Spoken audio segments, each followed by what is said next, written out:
Hello world and welcome back to Roll and Keep, and welcome back to our playtest of Tales of Xadia, the official TTRPG of Wonderstorms The Dragon Prince, all powered by Cortex Prime. I got sentences for days. Yeah, This bars. isn't just the playtest, this is the last episode of our playtest of Tales of Xadia until we come back to the world. So this is like this is going to be the capper on this first little volume. Which I'm super stoked about. Some terrible things are at hand for my cast. And who is that cast? Eliza Pearl is with us from Nerdist and Geek and Sundry and Streampunks and the Improvised Generation from Ripley Improv. An amazing lady. Make sure you're following. Also, make sure you're following Melly Bissett, our incredibly wonderful community manager slash person I rely on for most of my day, every day.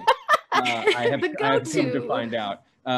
My go-to in case of glass here is a Melly, or in case of fire, break glass, and then there's just a Melly inside. Vanessa Guerrero from the El Rey Network and the Kicking and Screaming podcast. Make sure you're subscribed. Amazing podcast where they take a martial arts movie and a horror movie to make a really cool double feature and talk about it. It's super fun. And of course, Cam Banks, the creator of Cortex Prime, our strict rules daddy, with the fresh fade, by the way. Very nice haircut, very handsome, sir. The lead developer of Tales of Xadia, who helps us through the system when I don't do things correctly. Who is I? I'm Joe Starr. You probably know me from Honest Trailers. I'm the senior content manager at Phantom Tabletop and D&D Beyond, and I will be your narrator. A little bit of business, and then we're going to get into the game. First of all, the Tales of Xadia playtest is available to download right now. And of course, the full Tales of Xadia book is available for pre-order right now. There is a link in the description if you're watching on YouTube in the future. And if you are on Twitch with us right now, welcome. And thank you guys so much for being here. They're dropping links all over the chat, just like hotcakes, just dropping them, just dropping. We're live here on Twitch every Thursday. VODs drop on YouTube on Monday. To thank you guys for tuning in live with us today. We're giving away copies of Cortex Prime. Giveaways are triggered by heroic successes. What's a heroic success? You're going to find out. Well, you know what? I hope you don't find out. I don't want these players to roll any heroic success. How dare. And if it seems like things are going my way and it's just hitch on hitch on hitch for them, maybe we'll give away books for hitches and player death. Not just character death. Oh my gosh. Player death. It just escalated Everything hard. just escalated. And then, again, this is our last episode for Tales of Xadia for a little bit. Obviously not the last episode of Roll and Keep. We're keeping this train going, baby. And next week, Melly, where are we going to be? Eidolon Alpha, a kind of Greek mythology-esque inspired setting with some giant kaiju monsters, and you're all gonna love it. Yes, very into it. If you like Final Fantasy, if you like Blood of Zeus, if you like them big monsters, if you like Clash of the Titans, if you like movies about gladiators, I'm just gonna go into a full airplane bit. How many like Greek mythology kind of things can we name? We'll see you guys next week for that. It's going to be super fun. With that, for now, let's return to the floating city of Aneen and let's return to Tales of Xadia.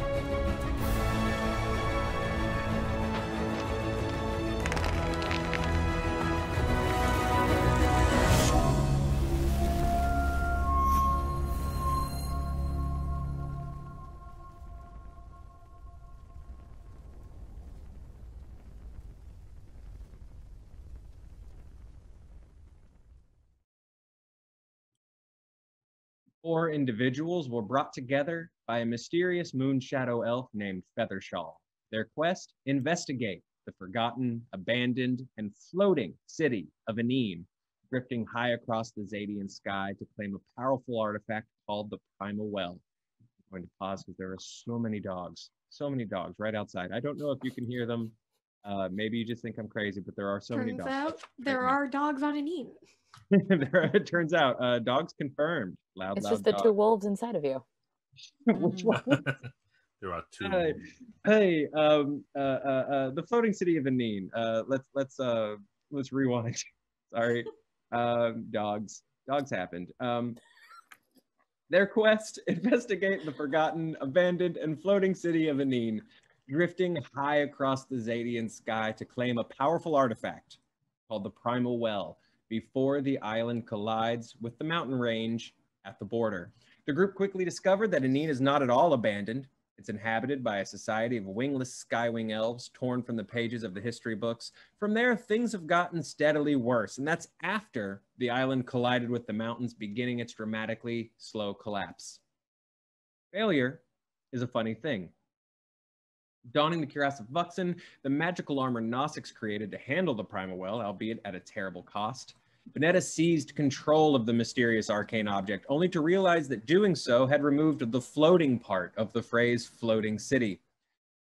As Babalcar and Winda teamed up to defeat a visiting trio of rampaging giant centipedes, angry that their mountain nest had been disturbed by a crashing island, as you would be, Feathershaw and Olana oversaw the evacuation of the people of Aneen from their collapsing home to the mountains below. Meanwhile, Elzhal found a powerful magic item, a cloak of flight, with the help of Wiggy the chicken and, okay, sorry, hang on, back up, where were we? Failure is a funny thing. Desperately trying to reactivate the well, the decidedly non-magical Bonetta somehow reset the artifact for Earth instead of sky, and the well began pulling the Earth to it, starting with the cellar the 2 elves were standing in. And yet failure can give way to crazy ideas, and with an assist from Elzhal's Cloak of Flight, Bonetta has managed to turn the regurgitating island into a highway to safety for all of Aneen. Or has she? As our heroes arrive safely on the mountain, Winda returns to the chaos of the island to save Olana.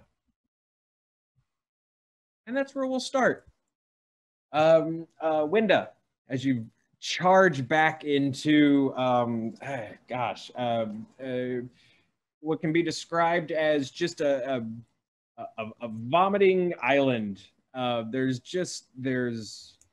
earth and buildings twisting and swirling and heaving all around you as they move to follow Bonetta, who moments before just leapt off the side of the island. You run back into the eye of the storm, for lack of a better word, where you find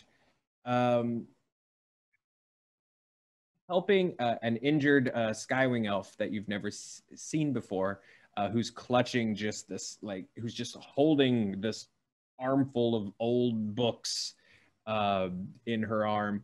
You see Olana helping this woman limp, try to limp to safety, to try to catch up with everyone else.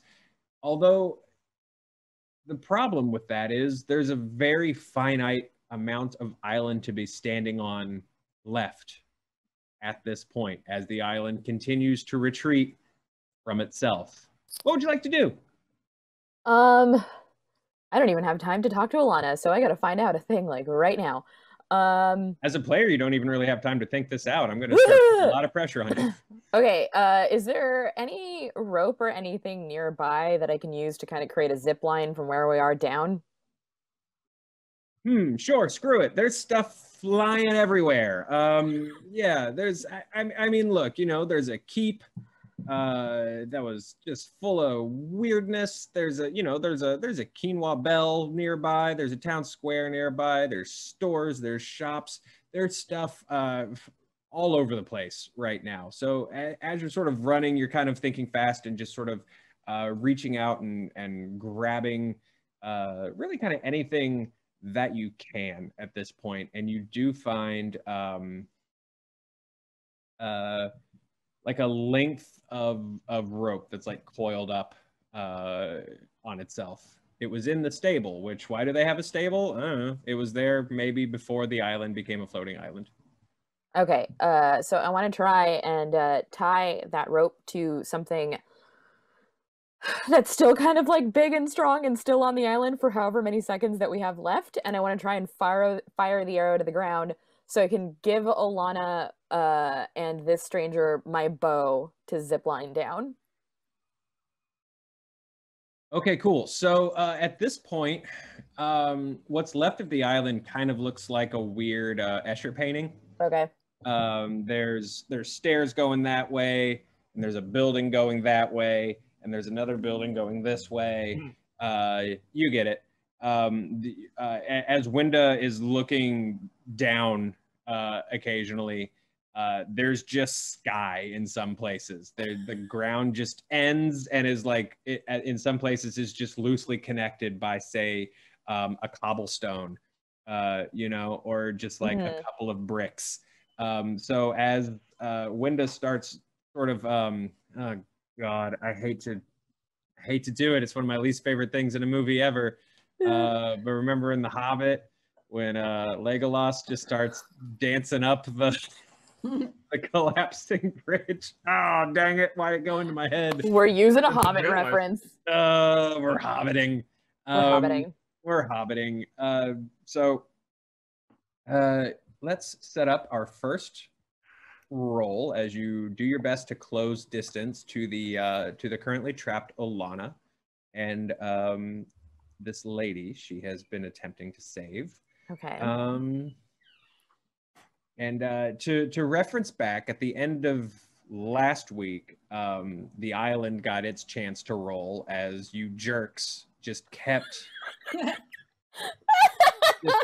rocking and rolling on this little crisis pool, which was very frustrating. So the island got to roll, but the island didn't roll against any of you. The island rolled against Alana. It was a low roll, if you remember correctly, and that's why she's alive. That said, this is going to be a little tough, Winda. Okay. So we're kicking things off with 2d10s for this difficulty. And I'm rolling 2d10s. Opportunity, you might say. And out the gate, I've really blown it. Oh. I'm gonna be so mad if I can't beat this. Okay, so this is something in which I need to be very fast. So we're going agility. Mastery for the arrows or devotion? Because what's motivating you? Devotion, because what else would make me run back onto a collapsing island I've been trying to avoid? Oh, absolutely. Nothing else. And then we're gonna go foolhardy friend. Ooh, that's a good one. Because this is a foolhardy thing to do. And then light crossbow. Because that's my handy dandy little weapon. And now I roll. Wow! Gosh, only just. Get up your teeth. Wow. The fates! Oh, My goodness. Man, I know Ivlan is next week, but the Greek tragedy is happening right now. Oh. Okay. Talk about a mixed bag. Wow. Right? Oh. Not even on any wiggle room, but just 1 point in there. That was the bare minimum you could get and still do it, right? Wow. Yep. That was my I feel like you're about to get some stress though. Yeah. Oh yeah. Oh. Yep. Okay. Let's see here. What's this mean? Okay.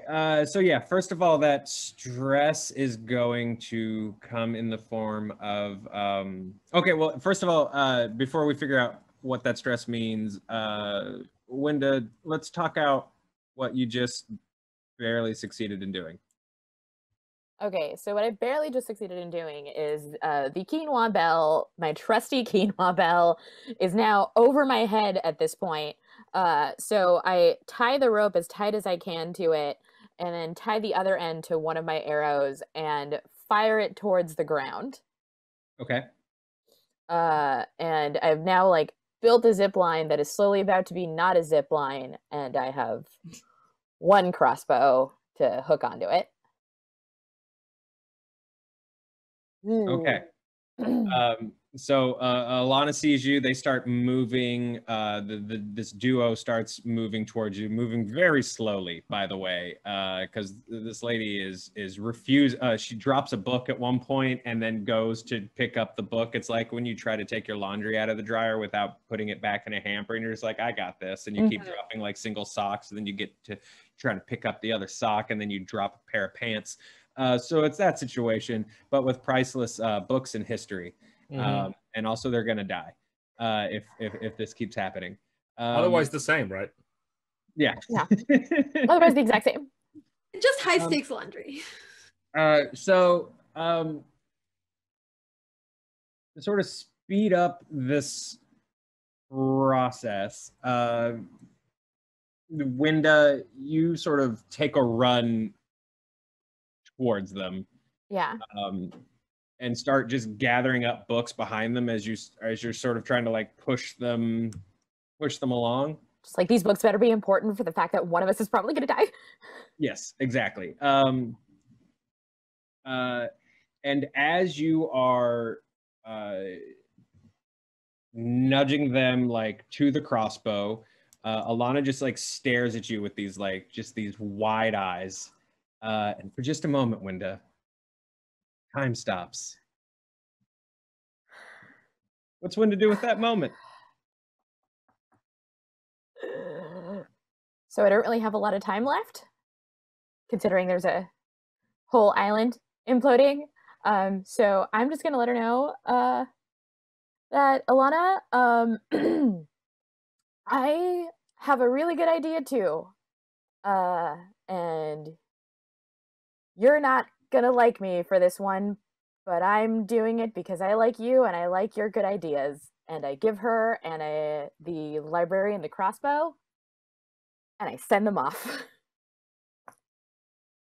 As Olana starts to take this like moment, and her face starts to kind of like contort and freak out because she realizes what you're saying, her reaction is not one that you would expect as you sort of like push them on their way. Instead of like, no, or Winda, or I'll always love you, she's like, look out behind you. And you take let's step up your physical stress twice, because a hand grabs you by the sort of scruff of the neck cloak area here and tosses you very hard into a crumbling piece of building behind you. No! And as the stars sort of readjust in your eyes, you look up to see a very twisty-faced, very angry-looking Nossix. We cut away to... No! What? Oh dear. Oh no. That was injured stress, right? Injured? Yes, yeah. So so she's pretty injured. Plot twist. So that was the hitch, right? So like, Winda, you got a plot point and you got 2 steps of injury. Right. So D8 is what, unless you already had some. I don't think you did. I think you were fine. No, I don't think she did. Yeah, so D8. D8. Yeah. Got it. Oh, wow. And then plot point. So we cut back. Benetta is in this really cool 3-point hero pose.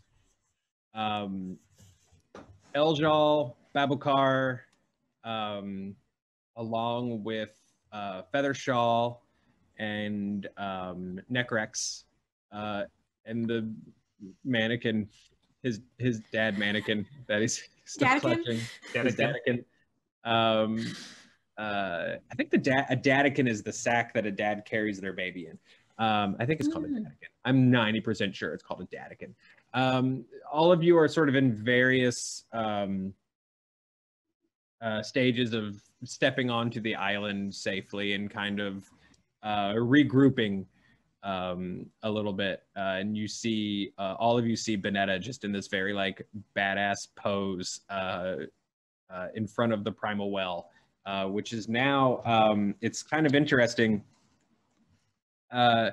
Instead of the island like rumbling all around it and just like falling into piles, there's like there's what looks like the ornate and tricked out stones that formed the floor around the primal well, and they're now just sort of like in this weird sort of jagged, almost blade shaped arrow point that's sort of like looping above, or it's pointing like at the top of the well, and then the rest of the island is sort of coming to a stop almost, and it's wrecked and it's ruined and it looks insane and ridiculous, but it's just holding. The primal well is just like holding it into place above the island. So if mountain, then island. Just this wreck of what was Aneen is now just sort of floating there for now, as the wreckage sort of continues to pile up and smash it. It's a very violent looking process above you, but it's also a very like specific looking process, if that makes any sense. And so as this is happening above the group, the scene is yours. What would you like to do? I think if I'm gonna extract myself away from this rocks coming in, that seems like a good idea, and just taking a like stock of everybody around, and I'm seeing like people getting here, and you know, Eljal's doing amazing stuff and showing people how to use this rock path, and then I see like Feathershaw, and I'm just like looking, and I don't see Winda, and I'm just gonna like kind of ask, where's the little human girl? Has anybody seen the human? Anybody? She's the one without the ears at the horns. I've been coming kind of near the back. Was I coming near the back doing the whole sort of sealing up the bridge type trick? Yes. So I think at this point, especially once everyone was jumping on pieces of the island to make it, you were a part of that group. Yeah.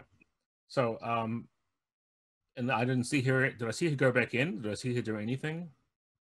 I'll give that to you. You guys were together, centipede wrangling. So yeah, logic would dictate you saw Winda dash back into the Hellmouth. I'll say, I'll turn and say she was right here with me, and then she went back in. Don't worry, sister. I'll make my way back over. We don't have much time, Babu. Oh, this seems to be holding itself quite well. I mean, for getting Winda and anybody else off, right? Joe, do I get the impression that this is going to stick, or is it just holding here briefly before it all flies apart and collapses on things, or what? You know, I don't know. You never really dealt with anything like the Primal Well before. On one hand, it looks like it's sticking kind of decently. On the other hand, and then on the other hand, you know, Aneen floated for a pretty long time. So it definitely feels weird to stand under. Sure does. I'm like gonna start taking off the cloak of flight. I'm kind of trying to get a sense if it's safe here or not, because there's people starting to gather. Like, are there other threats? Because there were centipedes, but I'm also gonna move towards Eljal and be like, you are, I think, the fastest of us. Maybe you should have this in case we need to do something quickly. And I'd like to spend a plot point to give that asset back to you, Eljal. Cool. So that's a D10 Cloak of Flight. Okay, sweet. Yep. As you are sort of getting back together and sort of figuring out what the next steps are, Feathershaw has also joined the three of you, looking oddly concerned that Winda has not yet returned. And as you're handing over the cloak, a little voice says, "Are your dogs friendly?"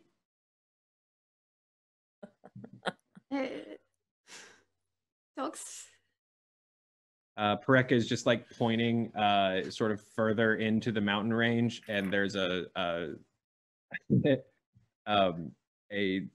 sizable pack of hill wolves that have now sort of like crested the rising, are kind of starting to growl and sniff out this sudden group of elves and wreckage that has started causing all of this commotion on the mountain. It's a bad mountain, you guys, is what I'm saying. There's centipedes, and now there's wolves. So the dogs outside your place were foreshadowing. Yeah. Yes. I mean, it is the border, right? It's the border for a reason. It's not supposed to cross it. That's fair. I am gonna draw my Sunforged blade and kind of try to step in front of the small child. And I turn to Bobby and I'm like, I think we've got this. If John, maybe you can get everyone off who's left on the island. Yeah, I'll go look for Winda and anyone else who's still there. And I'm gonna. Do we have like the whole city population more or less on the mountain now, or? Yeah, everybody with the exception of, there's like just a few more people that are now just like stepping onto the mountain. The chicken guy seems to be the last. Has Alana come in yet with the librarian? No, not yet.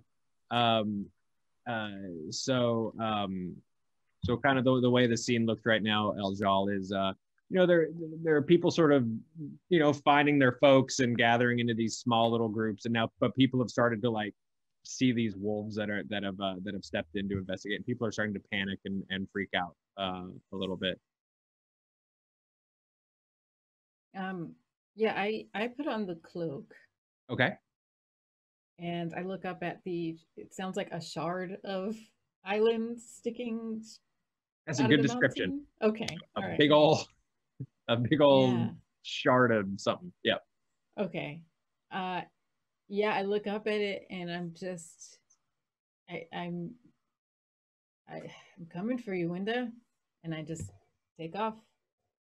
Amazing. So Eljal like takes this running start, maybe steps up a few of these pieces of island that are still a little maybe floaty and stuff like that, and uses them to kick off and head back up to the island. Eljal, as you are flying, and the cloak works as well. Hang on, let's roll for this. I want to figure out exactly how well this works. I do have the asset for it. So. Yes, you've got the asset. I have the asset for it. You're really pulling off that cloak. Yeah. Da, da, da. So we're gonna make this a 2d8 difficulty. Okay. I'm gonna roll, and it's gonna be bad. Oh my lord! Oh no! Must be the last. Oh no! Friggin' episode. Literally can't. Well, no. Don't pull a me. Well, I know, right, Yeah. right. I don't want to. Okay, I'm gonna go with agility. I will say devotion because we don't want to leave anyone behind. Mm-hmm. We Especially not a only party have one member. human. We only have one human with us, and it would be bad if we lost them because then it's like we can't protect humans. Very fleshy. Very Easy to fleshy. break.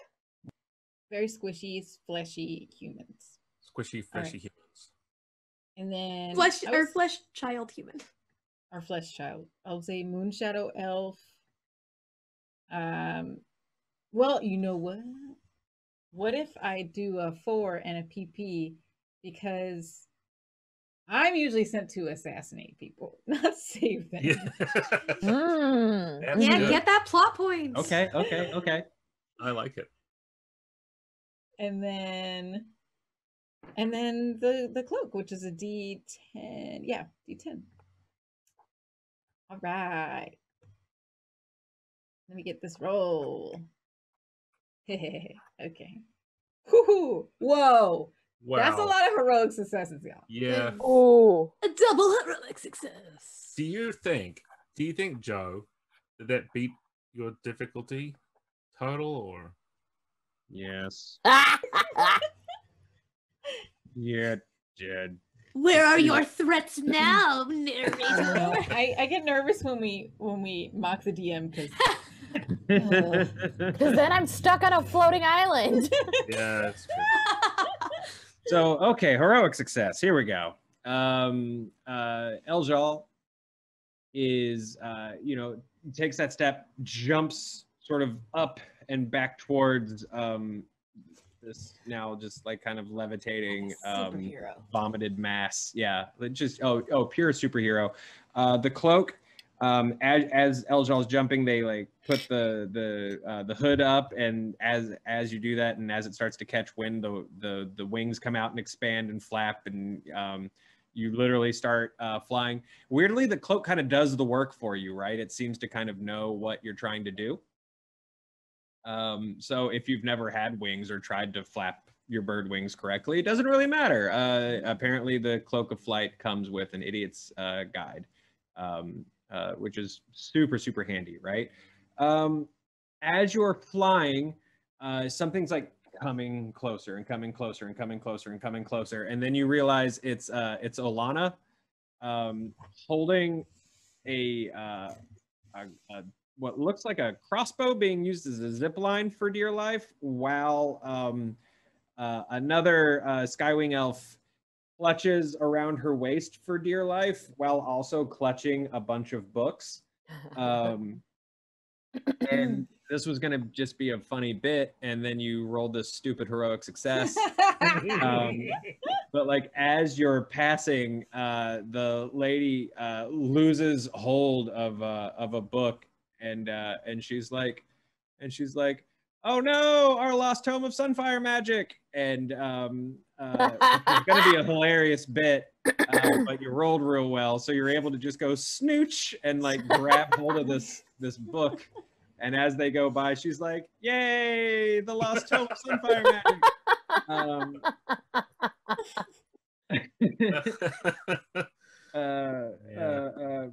But sort of that said, you come up and land on what is now kind of a somewhat stable, although just nightmarish remainder of Eneen, right? There are pieces of building pointing down. There's floors going, ceilings are floors, and walls are roofs, and dogs and cats living together. You get what I'm saying. You land on what looks like it was a chunk of a living room, which is now just facing the sky. There are actually pieces of, because everything that's made of stone is turned in on itself, you see like there are pieces of furniture and stuff like that and landscaping and everything that have actually just been like trapped inside the stone. Like there's a chair stuck inside two pieces of stone that have squeezed together, and like the chair has splintered in half. So it's it looks really intense is what I'm saying. But because you rolled so friggin' well, that's when you land and you find Nosix standing over a dazed Winda, and he is monologuing a bunch, so he has not noticed your arrival. What does he say? Heroic success. So Nosix is just like angrily pacing around Winda, just hundreds and hundreds of years of our culture down the drain because you thieves came to my island. You thieves broke the purity of our culture, our unique, our one-of-a-kind culture. Floating high over the skies of Zadia, you came here, you ruined it, you sped up the island, you brought us closer to the mountain before I could come up with a solution to save my people. You human. And now that I've lost that culture that I have fought so hard to protect, that I've sacrificed so much to protect, that I've sacrificed me to protect. And so that's kind of where he's going, Eljal. Thank God I'm dazed for this. Yeah. Can I say that I land undetected by I was confused the names. Nosix or Necrix? Yep, and Nosix. Yep. Nosix. undetected by him. I see that Winda is dazed and probably on the ground. Mm-hmm. Yep. So I'm like, uh-oh, this is not good. And I would like to sneak up on Nosix and do some type of acrobatic tumble onto him so I land and pin him down. All right, cool. Let's do Time to this. get So to this use is my going to sneaking. be a contest Okay. between these two. Rules Daddy, if you see a better way of approaching this, please let me know. No, I'm Um, assuming that Nosix is not going to want to have this happen to him. Correct.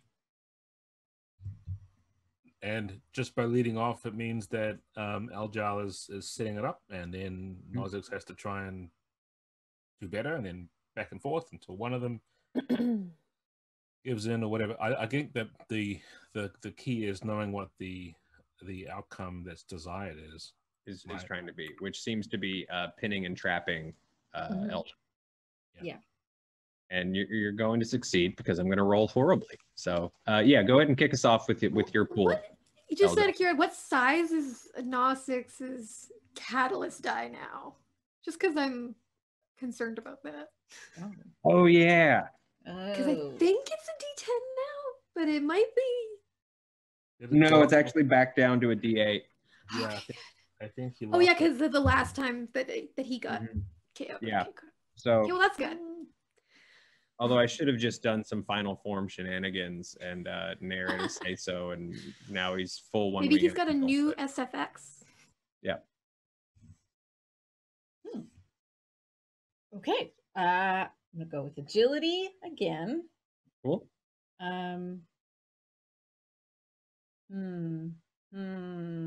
I want to say either devotion. I think it's devotion. Yeah.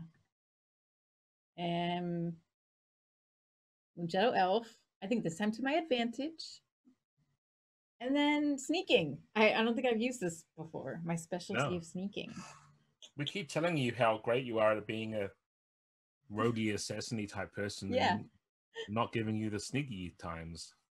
And now I have the sneaky times. All Did right. you- and also, I mean, are you using that cloak, that flight cloak, to like?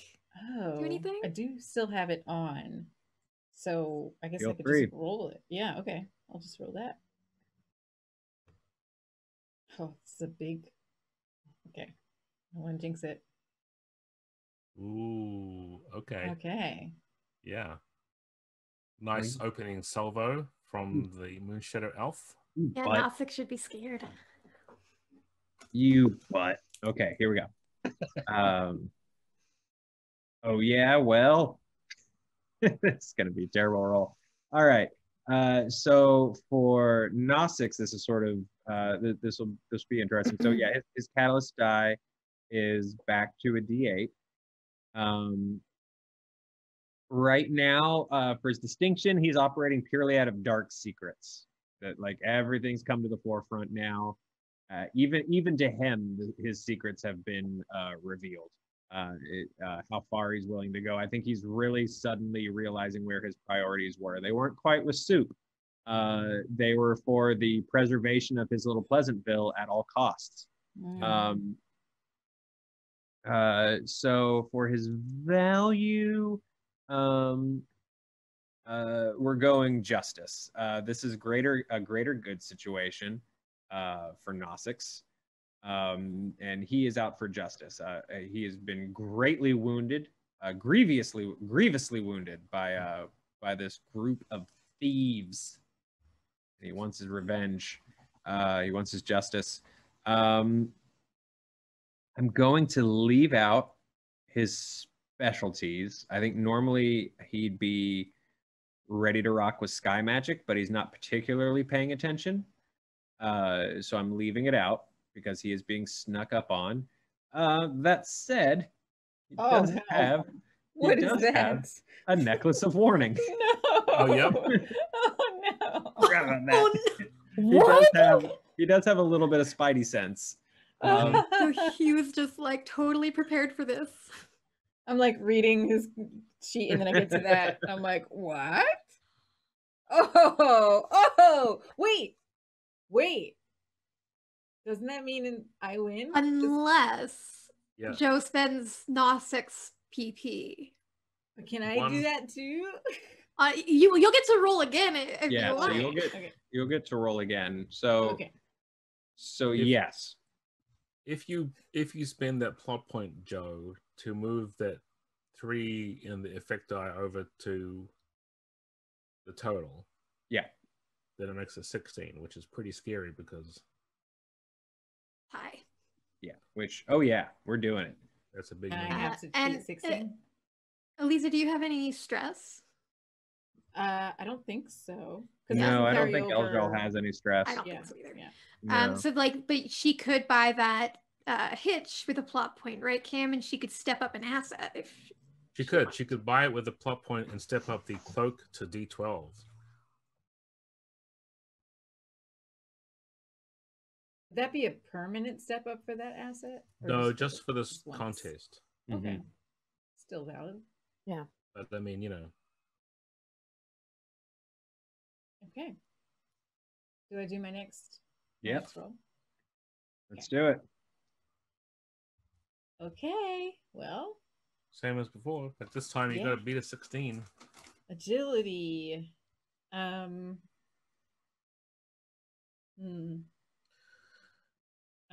For my values, well, now I feel like it's gonna switch from devotion because now it's like I want to beat this person. He's fighting back. Can I say mastery? Absolutely. Yeah. Yeah. Okay. Moonshadow Elf. I guess I'm not sneaky anymore. Well, what are the so it's The thing is, I think it still counts because you're sort of, I mean, the contest is about doing this, and it's a momentary. This is all happening really quickly. I would imagine. Yeah. Right. True. And so, True. you know, I still think it works, and I would still sort of count that under the fact that you're like a cool little ninja. mhm. Okay. Yeah, like even though he can sense you, like you're still really good at doing your Mhm. business. Okay. All right, and then I'm gonna step up that flight cloak, spend my plot point, one of my 2 plot points, and put in a D12 for the cloak. Cool. And that's how you do it. Ooh. That is how you do it. 17's exactly what you needed. Ooh. Oh, the rolls tonight. And the effect die is the D12. That's fantastic. Oh, Whoa. my eye was like Whoa. anxiety twitching. So now Also- it's like, Before you keep going, Elisa, I think one of the things that you could consider doing, because Joe is going to have to try and beat this. Yes. You said you had a plot I point have left. one more left, yeah. You could move one of those other dice in there and keep it, make it real big. take a 6 in. Yeah, I'm gonna do that. Oh, I'm gonna take the 6 and bring it over. a 23. That's so Ooh. good. All right. So, Cam, really quick though, Yeah. what are the options at this point in a contest? Gnostics could give in, right? But what happens Correct. if he gives in or if he loses? What's the difference? So the difference will be, well, normally if you lose, you take stress, but you still don't give in. You don't give up what you want because I mean you're being pressured to do it, but you're resisting. So you take stress, but maybe you will be fine. The thing is, I think in this case, depending on what Joe rolls, if your roll, Joe, is less than 5 under whatever Aljal just got, like if you roll and you get 18 or less, that can makes Aljal's roll a heroic success and steps that D12 to beyond D12, which takes Norsec out of the fight entirely, right? So that would be a completely total winner. If Norsec gives in, Norsec gets a plot point and Aljal gets what they want. Mm-hmm. but there's no stress involved, and Nozzix is still in the scene. The Gnostics will be pinned, but no stress and with a plot point. Right. Would Gnostic's catalyst die drop again? For this one, yeah, I think. I think it would. Oh no, it wouldn't. They didn't lose anything. Yeah, it's only when they lose or win a contest. Okay. Giving in's the third option. Giving in Well- will not change it. Gnostic's crazy, so he's not giving in. Okay. Well. Oh. So all right, let me build this pool. So Gnostics is out if Gnostics rolls 18 or less. Mm-hmm. Yep. Like I need to take a walk. Let's see here. Yeah, still kind of coming from the same place here. Justice, Dark Secrets, Catalyst. The Necklace of Warning still very much in play here, sort of helping him spidey sense through the situation. We're also going to put this sky magic situation into play now. And let's find out what happens.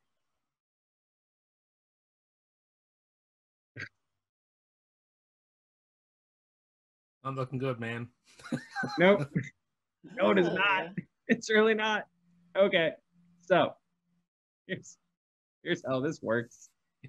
Eljal, because I what I like about going through these contests is actually treating them like as like moment to moment, like what actually happens, right? So Eljal, you sort of like swoop in, and the wings of the cloak sort of pop out to help you do this like kind of glide attack at the very last second. Gnostic's spidey sense triggers, and he turns around at just the last second, and like just like kind of Tai Chi's you past him, you know, kind of but then you're able to just like recover it. That was him winning that one little moment, and you're sort of able to recover very, very quickly.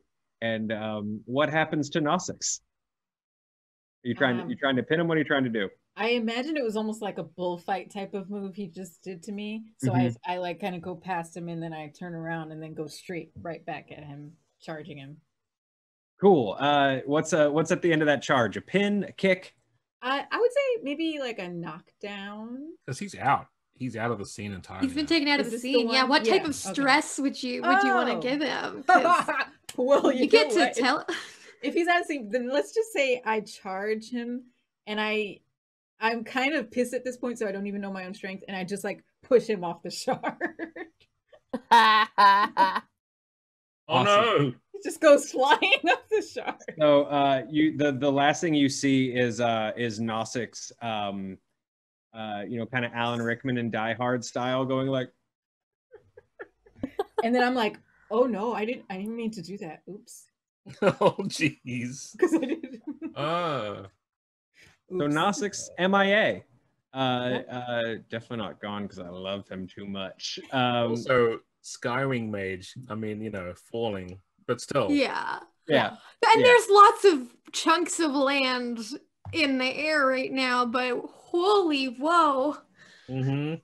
Oopsies. But that said, Eljal, you're standing up there with Winda. Winda, you're kind of starting to, you're not dead. You're not unconscious. You were just kind of good and messed up for a little bit, but you're starting to shake off those cobwebs.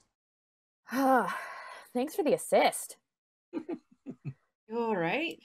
That didn't look like a good situation. Would you believe that it's only the most second stressful part of my day? The first would be in which I told a girl that I liked her and I pushed her off a cliff. Ah, well, that makes two of us who pushed someone off a cliff today. Yeah, All right, we should probably get off of here, by the way. what do I grab onto? Because my shot for going down just zipped that way. Just like grab me, and then the cloak will take us away. So I'm just gonna like koala, like I'm gonna baby Bjorn on Yeah. the front of Eljal. It's you called go. a Datikin. Thank you. Dedican. And it comes back around. So the two of you swoop off back down towards the mountain. let's deal with some wolves. Yay. Benetta, Oh. the two of you in Feathershaw are doing your best to stand between the refugees and about like a dozen wolves. They're Doesn't. just like a dozen wolves. No big deal. I'm gonna tell you what they look like in like any minute now. I'm really just pausing to kind of for effect. for suspense and for effect. Yeah. Man, they look crazy. Have you ever wondered what a wolf would look like if you sort of also made it a llama, Yes. but also still made it brutally horrifying and dangerous looking? That's what they look like. Llama wolves. I'm gonna say no. I didn't. Well, Really? now you have, because my narrative skills are unmatched. Well, And I it's think like we could that. we'll probably be able to throw a picture as well on the screen at some point. Well, Yeah, we at fight some these point, things. probably. I'm Googling Um, llama because I haven't seen a llama in a long time. Oh, yeah, that's what they look like. Yeah, Long pandemic. but Yeah, like make it imagine like that, a but also a wolf. Yeah. yeah, it's like a llama that came back in the pet cemetery. Mm, Uh, and, They're so pretty. and there you are. All that said, what would you guys like to do with these wolves? Is this kind of a challenge situation? Yes, this is specifically yeah. So this our long neck hill wolf situation. Yeah, it's a challenge. Right. Uh, I think I've established fairly well that my main method of dealing with rampaging animals of any kind is like fire. So I think that's the approach I'm taking. I think that's good for a sunfire elf.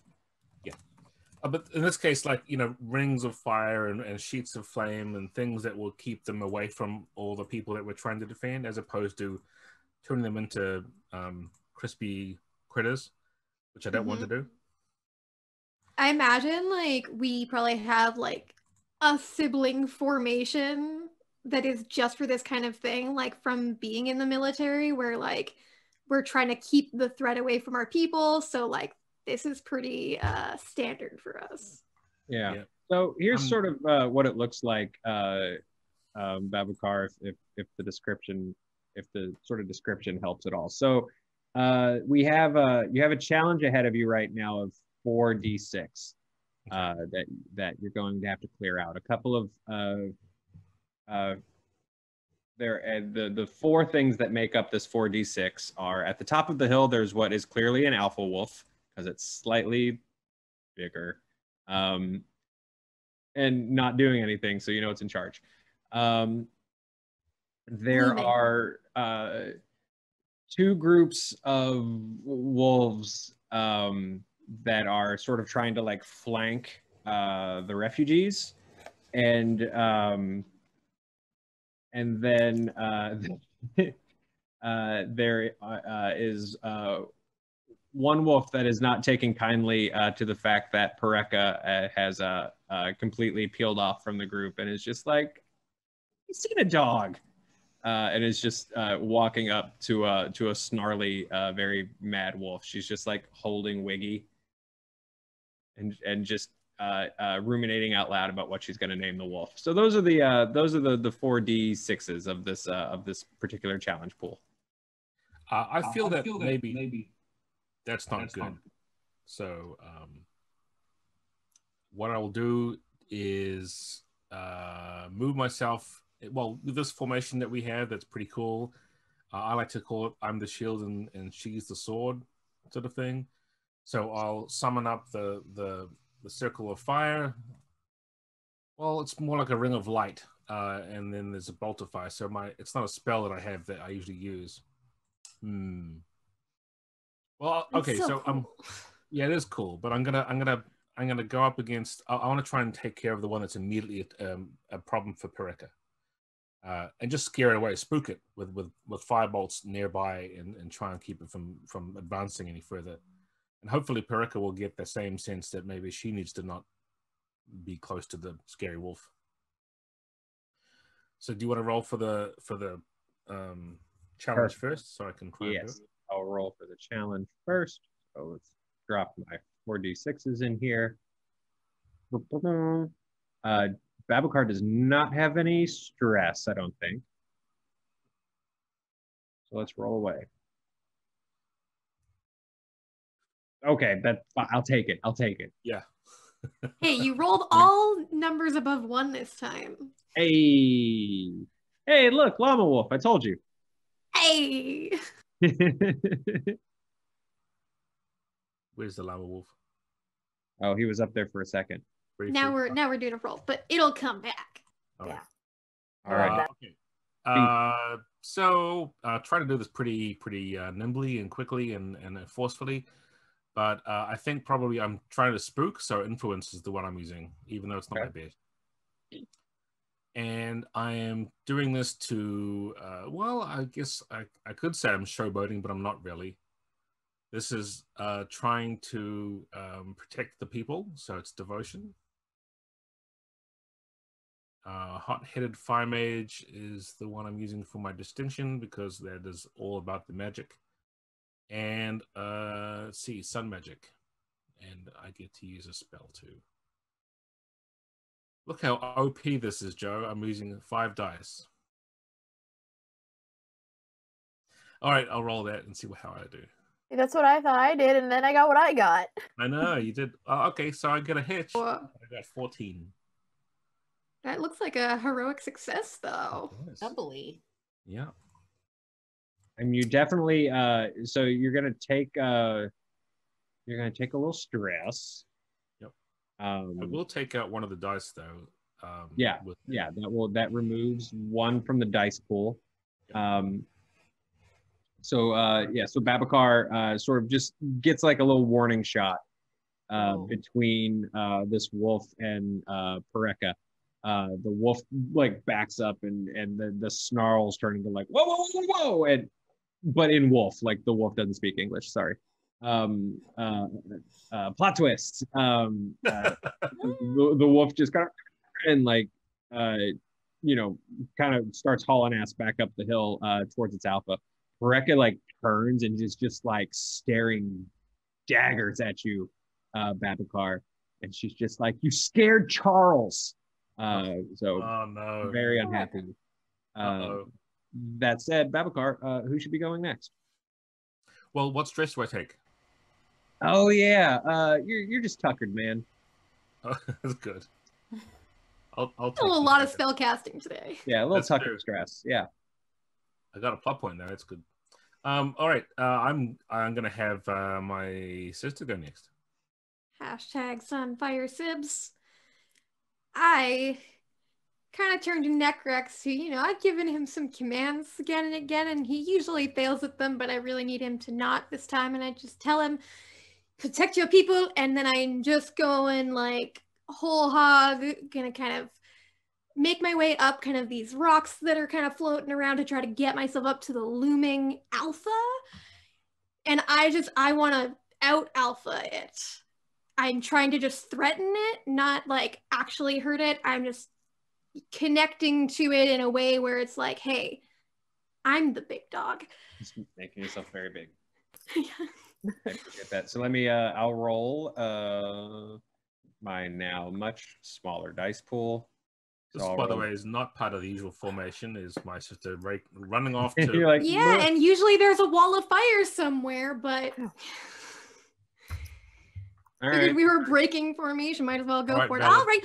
Oh, wait. I have stress that's not in there. Oh, wait. Yeah, I should re-roll this. Yes. I have a D8 angry and a D8 exhausted. So take your pick. They're both D8s. But it will narratively impact. I feel like both of them can. So I think, yeah, the one that's going to narratively impact you are exhausted. You're so tired. You just did whatever this is with a whole island. You're not even a magic person. You flew. It's been a wild ride. Yeah, I'm just like, okay, here we go again. There, okay, that's a little better. I'll take it. No hitches for me to take advantage. Wait, I don't want any plot points. I don't care. Right. Alrighty. Well, this is gonna be, I think, my spirit. This is me showing this wolf who's boss. In a way that's not like I'm not talking to it. I'm just showing myself. This is justice. My great might represents defense, not destruction, because I'm not trying to hurt it. And this is gonna be, I'm gonna go fickle luck here in the hopes that it'll work out. And it's actually because there's all this like chaos behind me. I'm still kind of smoking from when I just like came out of my Sunfire Elf heat being form. Right. That it's just because like this tableau we've built, it's pretty scary. That maybe that just helps back me up. This is gonna be my animal training specialty, which I haven't used since I treated Feathershaw like an animal. Yeah. Those were the days. So remember our simple beginnings. Simple times. So I got 2 D10s, a D8, and a D6, and I'll roll those out. Oh, wow. Oh. Yeah, well. That's tasty. That is a double heroic success. Yeah, Yeah. it is. Tell me what happens. Well, Tell him what happens. mechanically what happens is I got a D12 and a D6 because that steps up twice. So I get to knock out a die and step one down. Does it step down to a D4 cam, or does that also get rid of a die? I think it's gonna get rid of it. So there's 1d6 left. So I do feel like I get up there smoking and I'm just like exhausted. So I'm also like hunched over and just like I get up and it's like I have this groan that's like a growl that comes out of me because I'm just so tired of all of the stuff that has happened today. And we meet eyes, and my eyes are still fiery and full of this energy from the Luxaria.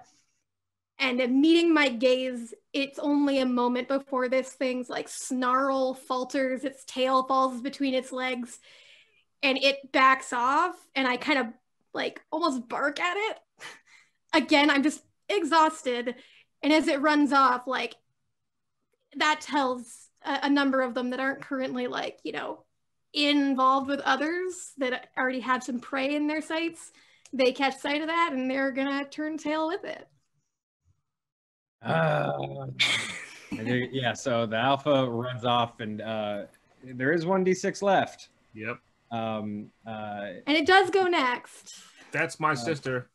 Well, you know, it doesn't go next because there is also one other person on this mountainside with you guys protecting folks from wolves. As one of the remaining groups, as you're sort of jumping up, there's like a group sort of like closing in on a group of people. The chicken wrangler is like clutching his babies and you know, just putting them behind it, you know, like, not my children. Those chicken babies though, right? Kind of situation. So I'm gonna roll the remaining D6 of the crisis pool. Got a 3, cool, and I feel weird rolling against myself, but here we go. Yep. Because Babacar, you sort of look as you're like dealing with your thing, like you're dealing with this, and as you're kind of like, no, because it seems like all hope is lost for Ren the chicken wrangler, whose name is Ren. You guys have never asked his name, which is rude. But in that moment, Feathershaw leaps into action, apparently developing maybe a little bit of a conscience, maybe a little bit of this is their fault. So against that roll, I'm going to throw in Feathershaw's Catalyst die. I'm going to throw in Moonshadow Elf. I think some cobwebs sort of clear from Feathershaw's head a little bit. Feathershaw's been very like self-focused and what about me and like what's about to happen to me and how can I fix it. And I think Feathershaw remembers a little bit about their good intentions for trying to help their village in the first place and helping their fellows and their neighbors. And maybe in that moment realizes they've gone a little bit too far. Just a little bit too far. So, and for that reason, I'm also using Devotion, which is low in Feathershaw, but it's a baby feeling they're just experiencing for the first time. Oh, they're just exploring. Yeah, they're just exploring the feeling of being devoted to someone. And throwing in the moon magic and throwing in the owl feather cloak, which like starts to like spring out and just like billow behind them as they spring into action. At least you roll hitches for yourself too. Like That's for weird. when We're being fair. On the one hand, it's a heroic success because Yeah. I rolled a 3. Just as an aside, normally probably wouldn't have narrator characters rolling against narrator characters for some of the reasons that we're obviously seeing, which is Agreed. what do we do here? But I'm not going to tell you to stop doing it. I think it's fine. But I think those hitches just basically flat out don't add into anything and won't work, right? Yeah, I agree. I think it's more just sort of like story flair for this character. So as the dice pool sort of lands out, Feathershaw like leaps forward, and their cloak starts to glow, and the same moon magic that zapped all of you up to Anine envelops that group of wolves, and they just zap to a location unknown somewhere else in the mountain range. someone else's problem. Yeah, there's someone else's problem now. Oh, Feathershaw, you're still yourself. So you see all of these little like glowy purple zips go zip, zip, zip, zip, zip, and those wolves live somewhere else now. That said, crisis pool eliminated. Well done, team. Folks are kind of coming out of hiding from the bits of rock and stuff like that they were hiding behind. Pareka is furious with Babelkar, and in that moment, Eljal lands with Winda.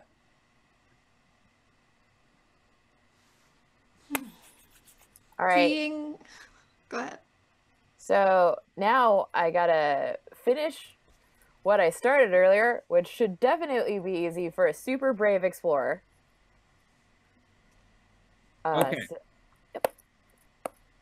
So Alana is already sort of like barking orders and telling people to line up according to height and things like that, and is devising this very complicated system to make sure everyone is accounted for. It sounds like she is assigning people vowels if they are under 5 feet tall, but consonants if they are over 5'1".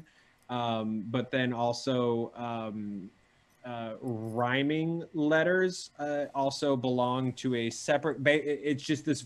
People are like kind of their eyes are glazing over, but she's like very in it. She's very in the zone. She's going to save her people. Cool. So I lived. Glad to see you did too, considering I pushed you off that cliff. What's the plan here with the vowels and the consonants? How can I help? Alana's just like, she like turns to like her eyes get really big as she's just like, oh no, you're an O, not a Q. The difference, and because Q's have the thing like a lowercase t. So if you are a lowercase t, you're on the left. Uppercase T's are standing near the vowels. I know it takes a minute to pick up, but everyone, please, it makes sense and it's the best way. Winda. Yeah, I lived. I'm alive. I was. And then the librarian lady just completely gets between the two of you and is just like, human, you are a hero. You saved so many valuable books, including a lost tome of Sunfire magic that I thought was going to be lost to the lava below. You, human, There was lava? Are my new best friend. Just like is just like clutching you and just hugging you and like just starts to sob like, thank you so much. And like you can just kind of like see Alana standing there between the two of you. This is so sweet, but I cannot tell you how not great the timing is already. And oh, yep, can't get you off. Don't know why I haven't learned by now that once an elf hugs you, you can't really get them off. They So hug for life. I'm gonna do this with her attached to me. So I'm not good at this, so maybe let's take a break from the plan for a quick second so I can get what I need to say out, because I've had trouble getting any full sentences out since the day I met you. So here's my first full sentence.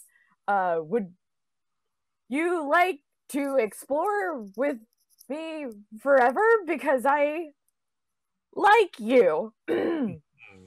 Okay. So, we're And going I still have a to... sobbing elf attached to me. So because of the elf attached to you, because of all the crazy things that are going on, and because both of you are really awkward, this is going to be a 2d8 difficulty test. So let's roll for romance. What? Joe's just salty because we did so well on everything else. Yeah. How many double successes did we get today? So Oh, many. I think like so many. almost every roll we had. This is a different thing. Yeah. It's in This the is book. rolling for love. It's in the book. I've seen it. Oh my god.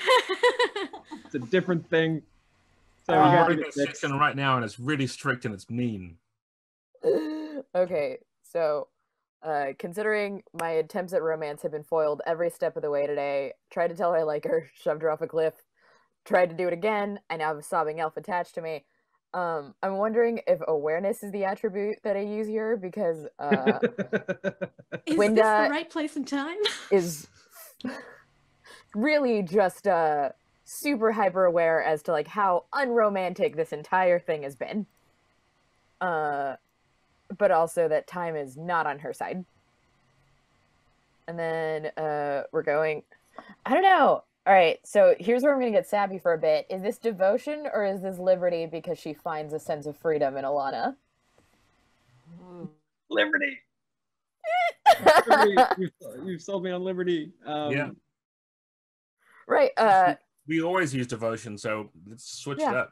Let's switch it up because, Alana, Winda said she wanted to be paid in either loot or possibility, and she's looking at possibility.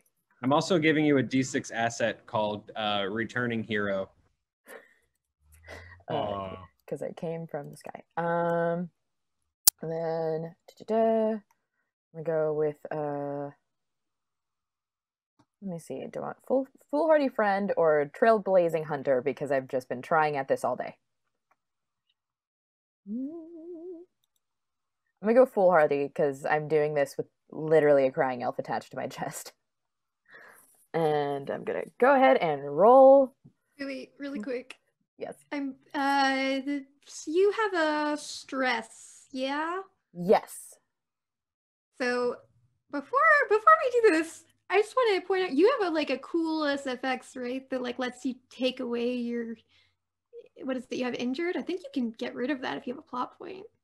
Oh, really? You just have to change into something else. So I guess maybe it won't help. Never mind. Yeah. Good I just to realized you have to know. turn it into something else, so Joe can probably still use it unless he picks something that won't really apply to the situation. That's good to know in case I I don't know. I didn't Roll want a to make 4. this impossible, but Melly hates love, so. Yeah, I definitely hate love. Yep. Oh If I man. had a Love plot neither. point, I'd be throwing it at Vanessa right now. Oh my god, this is a explorer's version of do you like me? Check yes or no. So I'm gonna go ahead and roll for romance. My computer's being really Oh my gosh. Whoa. You know. Romantic success. Well, as you get that out, Alana is at first is like, well, this mountain is full of monstrous centipedes and angry wolves, and I have to finish getting all of these people into groups and get them to a safer place than this mountain, because also our home is still above us, but it's also kind of not our home anymore, and it might fall. I don't know what happens with the primal well next, and probably I don't know. Gnostics is probably skulking around, and maybe there needs to be some justice here. By the way, what exactly was happening with Gnostics? Because I wasn't quite there. And as you sort of rambling and having this anxiety attack, what happens, Winda? Right as she's rambling and having this anxiety attack, I'm just gonna take a leap of faith and lean in to kiss her, but I still have an elf in between me.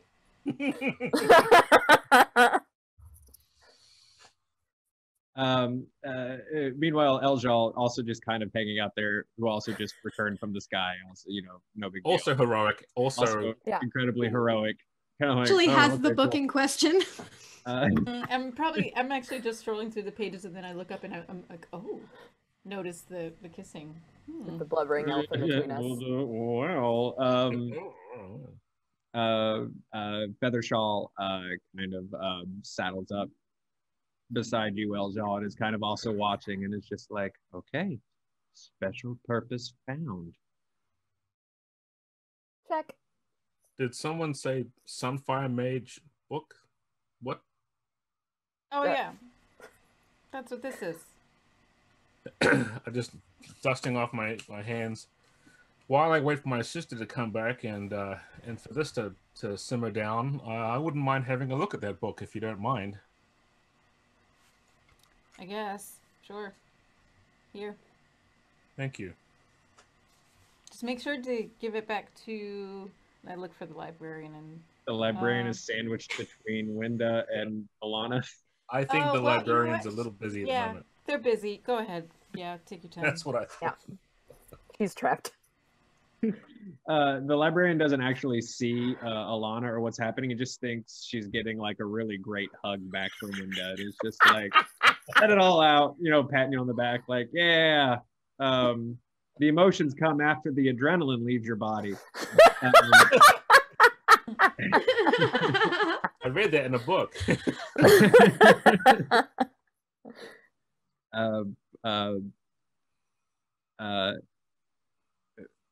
Eljaw Feathershaw sort of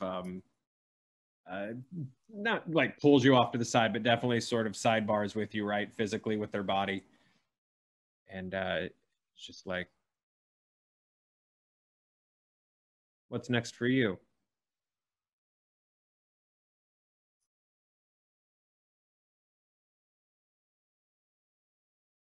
Party members. You're muted for the beginning of it. Now. Oh, that's weird. Sorry, you're back. I look around at my fellow party members. Well, I'm not sure, but kind of like this group that I've been hanging with. So, probably gonna keep doing that. Okay. But I think I know what you're really asking. Well, I don't mind them either. I mean, I'm not surprised. I've recruited all of you for very specific reasons and, you know, knew that this amount of chemistry would definitely come through. Benetta, where are you at this point? Have you kind of like wandered over or? No, I think I'm still up where that llama wolf was, the hill wolf. Because I kind of like collapsed, like, oh, I'm exhausted after we verified everything was good.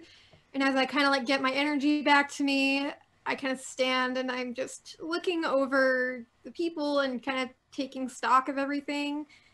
But I do notice like that, you know, we're still missing a person.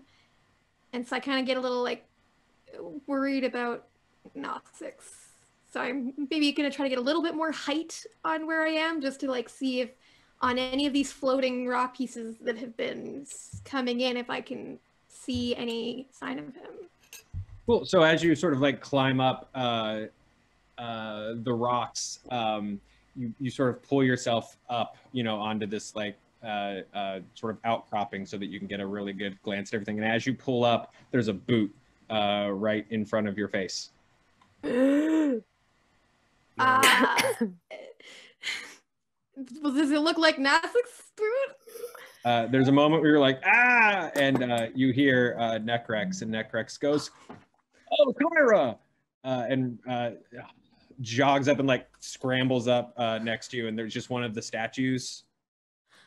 And he's like, okay, that's the whole set, and like picks up this Kyra statue, and hey, thanks for Nicholas. Yeah.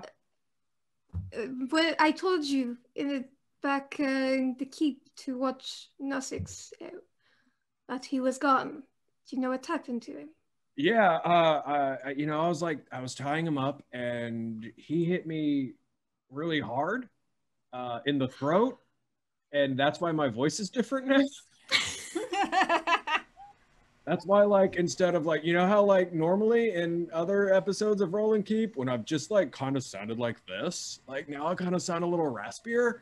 and I'm asking things with a question inflection for some reason. That's why. Of course. Yeah, Happens to the best of us. he kind of hit me and then ran away, which was rude because I don't know if you're aware of this, but he turned my dad and a bunch of my friends into statues, and then without even apologizing, punched me in the neck. So Yes, I think that he has many crimes that he's going to need to answer for. yeah, Let me one have neck you- punching for one. Yes, I think we'll come up with a list of charges. Absolutely. And I don't know if you know this, but I'm the democratically elected sheriff of the town, so I'll be the one doing the arresting. Of course. May I help you bring your friend down? Oh yeah, you want to grab the legs? Yes.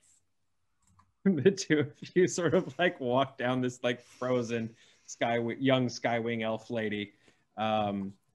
And as you're walking, he just sort of like casually and sort of sadly is like, you know, I had asked her to be my date to the Moonlight Festival dance, and after I asked her, she vanished. Now I don't have to take it quite so personally. Well, maybe. Silver lining. Hopefully, once Babuka can take some time to look at everyone, maybe we can find a way to fix them.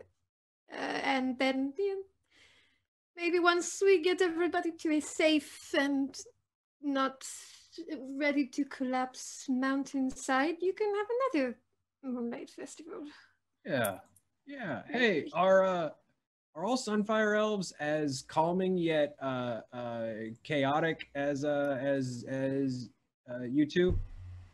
Because like No, on one I'm hand just you're like weirdly exhausted, like, honestly. oh no, yeah, I get that. I'm pretty tired too. You know, carried my dad off of a regurgitating a vomiting island. But cool, yeah. You know, you need a nap too. Whatever.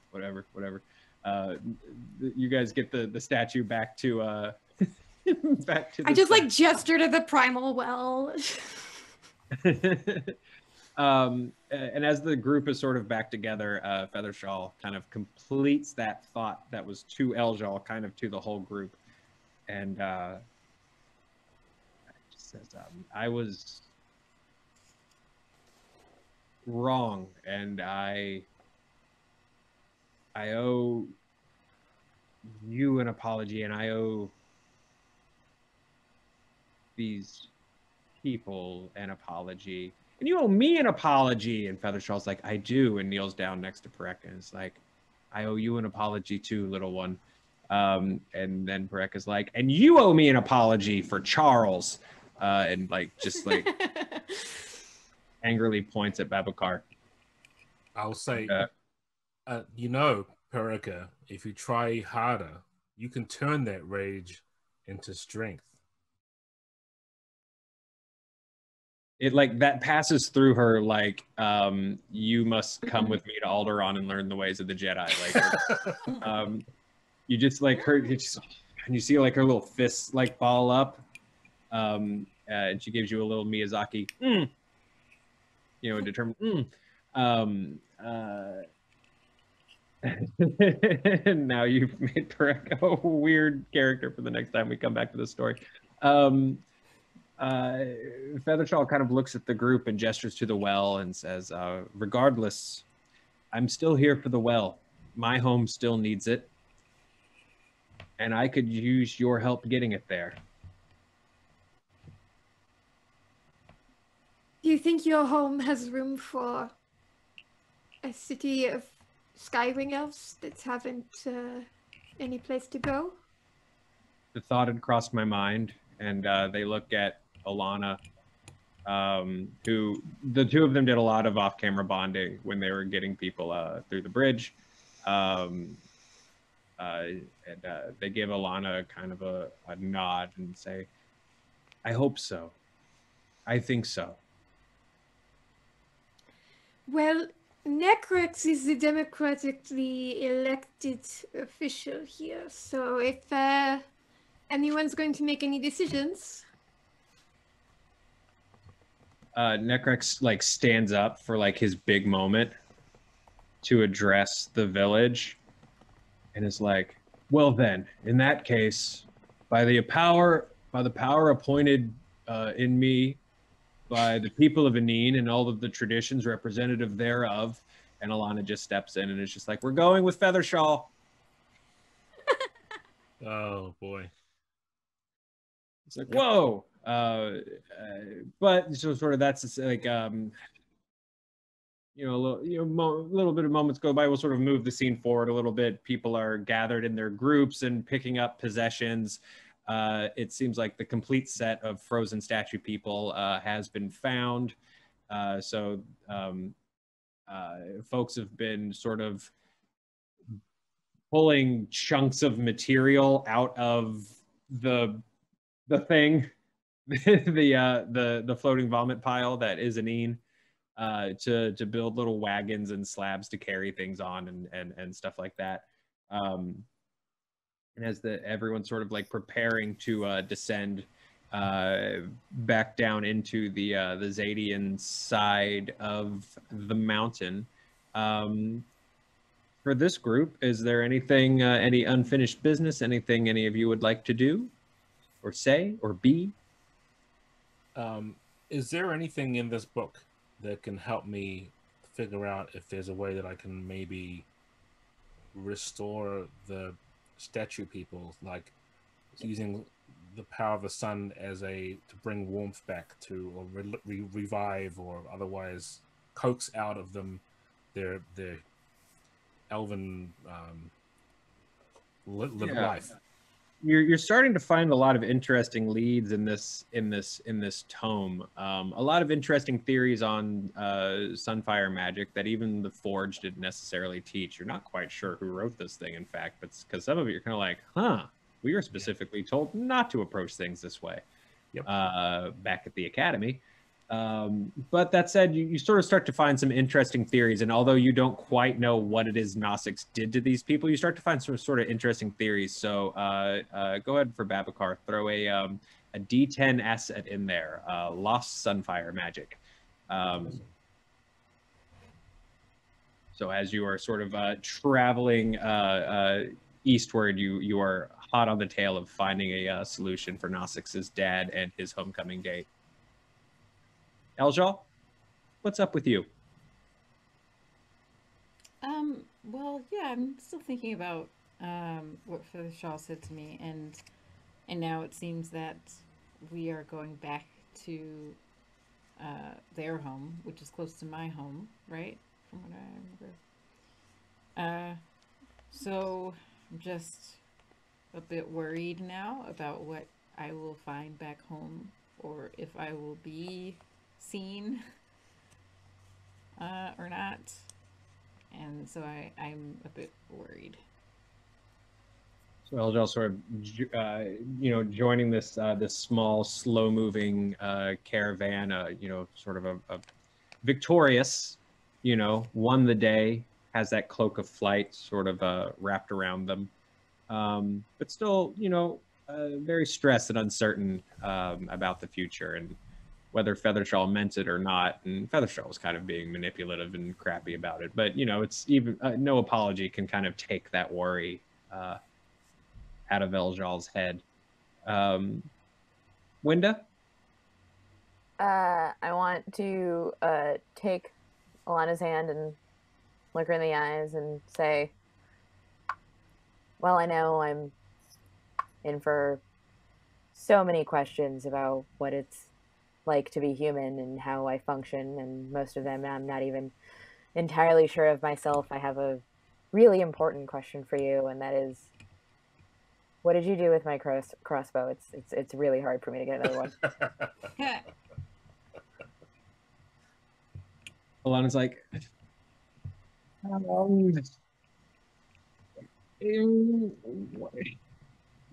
yeah, about that. What's in human culture, what's a first couple fight usually like? Are they fun? Are they good? This is fine. Benetta? This should be fun. I think most of my time in this travel is just spent helping everyone as much as I can. You know, anybody who's older or younger or feebler, that's just sort of what I do.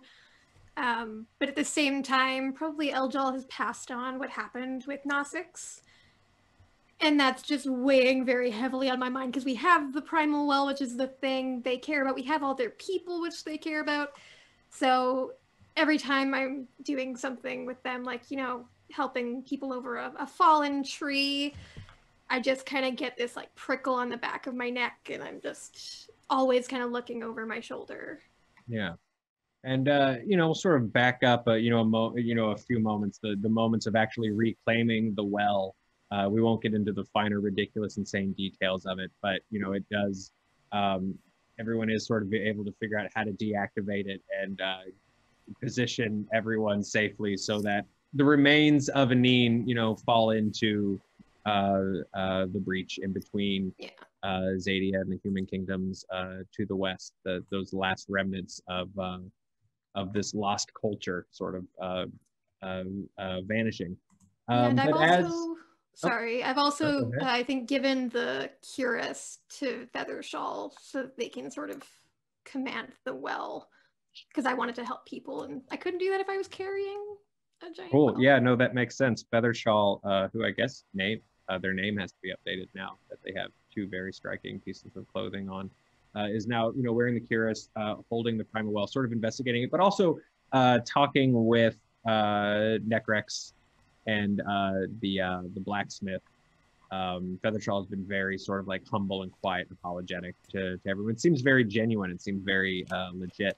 But Venetta, as you are, you know, so focused on just sort of helping everyone sort of stumble forward to the east,